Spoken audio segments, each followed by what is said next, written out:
Tiens, je profite du début des fêtes de Wallonie à Namur pour te montrer un truc namurois et puis surtout pour te montrer un truc dont tu me parles chaque fois quand on est IRL. Et ce truc, bah, c'est le château Bayard. C'est pas un petit truc, hein. Je vais te montrer un peu ce que c'est le château Bayard et c'est surtout ce que c'est devenu.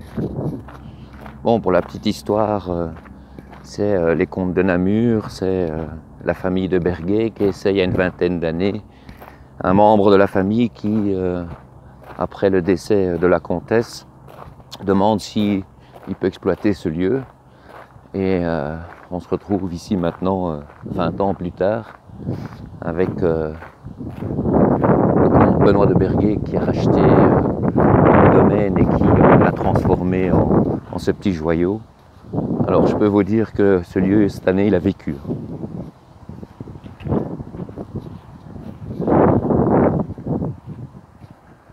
Voilà. Alors on va pas aller embêter les gens parce qu'il y a manifestement quelque chose qui est en train de se passer. Et comme je vous disais, ce lieu, il a vraiment vécu cette année. Il y a bien sûr eu une très grande cérémonie avec des feux d'artifice dans tous les sens. Il y a eu tous les bouquets de fleurs possibles et imaginables, le transport depuis la Ferrari jusqu'à la calèche tirée par des ânes ou enfin, ils inventent tous quelque chose. Finalement, ils font à peu près tous la même chose, mais ils inventent quand même tous quelque chose. Il y a eu également ici des tournages, tournages de séries, tournages pour la télévision. Alors nos politiciens sont également venus, ils sont passés, et d'après ce que j'ai pu entendre, ils étaient sous le charme du lieu. Ben, on le serait moins, on le serait moins. Vous voyez.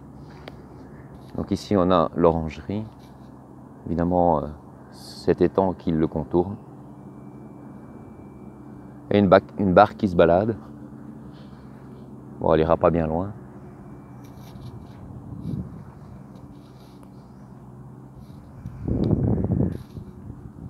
Alors un très vaste parking, des abords qui sont juste magnifiques, pas un poteau électrique, il n'y a rien de visible.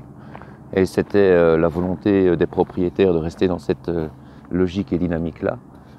Moi qui vis ici depuis plus de 40 ans, je dois bien avouer que j'imaginais pas que le château était à ce point-là splendide. Évidemment, ça devient beaucoup plus confidentiel, il est beaucoup plus difficile de s'y promener comme on le faisait dans le temps, mais c'est un petit peu logique lorsque vous décidez pour une organisation, pour un mariage ou pour je ne sais pas quoi, de louer ce lieu.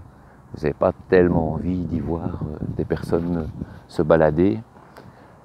Il est possible bien sûr de s'y balader, hein, mais il faut choisir les moments et à la limite le plus simple c'est même de poser la question. Parce que ce qui est très chouette c'est que là au bout on a la drève qui conduit jusqu'à l'église. Alors c'est peut-être pas très tendance de parler d'église, mais c'est quand même quelque chose qui ici reste une tradition très importante. Donc voilà, ça c'était pour le petit tour du château. Alors oui, je suis passé quelques fois devant cette meule. Ce qu'il faut savoir, c'est que la ferme qui est là s'appelle la ferme du Moulin et qu'il y avait un système qui permettait à l'étang d'alimenter un moulin qui était là dans la ferme. Je termine cette vidéo là et puis quand on se voit, tu me dis quoi? Ciao.